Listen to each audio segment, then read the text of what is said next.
This is a peaceful, serene place, and these people come from Los Angeles County and invade. There was a loud banging on the back gate. And I said, what's going on? It goes, we have a warrant to search the premises. And then they drew their guns. I was scared. I didn't know what was going on. One of my worst days, one of my family's worst days.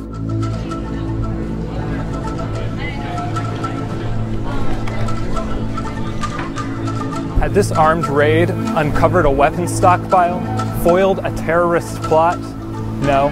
What government agents were after was this: raw milk, a danger to society, or so the Food and Drug Administration tells us.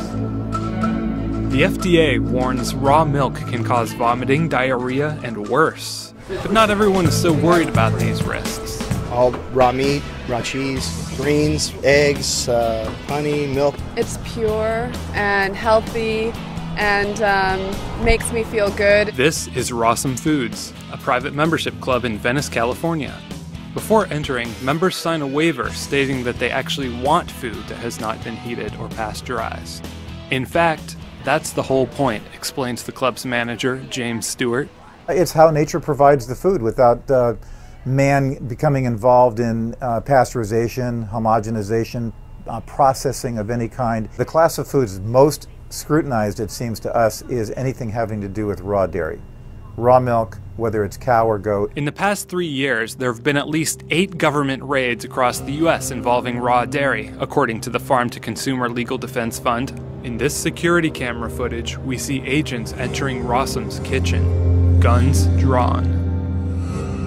Jarrell Winterhawk, a manager, has worked at Rawesome for 4 years and was there the morning of the raid. We heard a banging on the back door.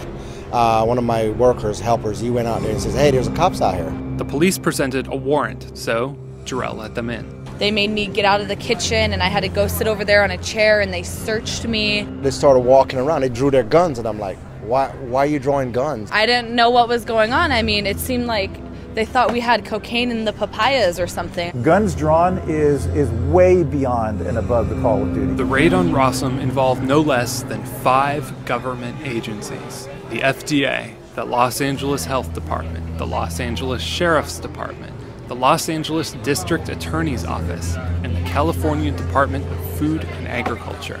All 5 of these agencies declined interviews for this story, saying the investigation was ongoing. The agents proceeded to collect what they called samples for the case. They took 24 jars of the same kind of honey.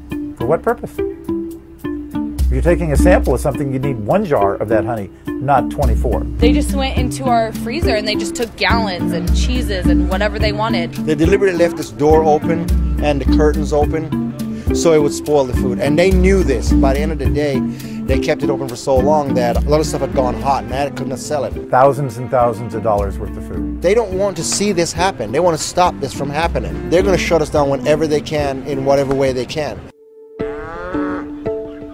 The agents were collecting samples of goods supplied to Rawesome by this Santa Paula farm. And this Santa Paula operation is where the story really begins.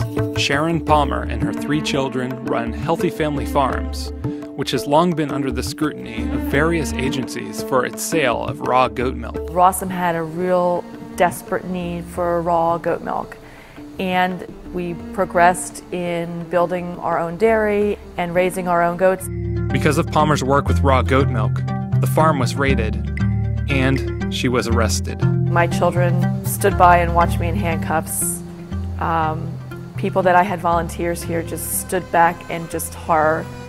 They took me down to the county jail, booked me, photographed me like a criminal. Palmer spent the night in the Ventura County Jail and was never charged. That happened in 2008. She was raided again in 2009 and again in 2010. That raid was coordinated with the raid 70 miles away at Rawesome Foods in Venice. My kids were getting dressed, everybody was getting ready for school. Knock on the door, they proceeded to come on into the house, get everybody out of bed in their pajamas, tell us that they're searching and raiding the farm. Ripped my house apart, all of our records, volunteers on the farm, neighbors picking tomatoes, chased off. This is a peaceful, serene place, and these people come from Los Angeles County and invade. You had over 50 state and county employees raiding this farm and Rossum at the same time. To look at the money that these taxpayers are paying for Los Angeles County District Attorney, Los Angeles County Police, the Sheriff's Department, you tell me how much we paid for that. It was only after this last raid that the Sheriff's Department got around to charging her. The offense? Improperly labeling her cheese products, a misdemeanor, but still enough to suspend her dairy license. Are raw foods better for you than pasteurized ones? The science is out on that question. But here's another question. Should we be allowed to decide what we put into our own bodies? The hell? This is America. How are you going to tell me what I should and shouldn't eat? We are a private membership club, and people who are here want to be a part of this club. This is about people putting food into their bodies. And when it gets down to the point of people not being able to make a choice what they want to put into their own bodies, people are going to stand up and say, I don't think so. We should have the right to choose if we want to eat raw salmon, sushi, or cooked hamburgers. We should have the right to be able to go to McDonald's or go to Rossum. For now, no charges have yet resulted from the raid on Rossum. But yet another agency, Los Angeles Building and Safety, is threatening to shut them down, this time for illegal structures on the property. Sharon Palmer plans to fight the misdemeanor charge stemming from her cheese's label. She's raising baby goats in the hopes that she'll one day be allowed to sell her dairy. For Reason TV, I'm Zach Weissmuller.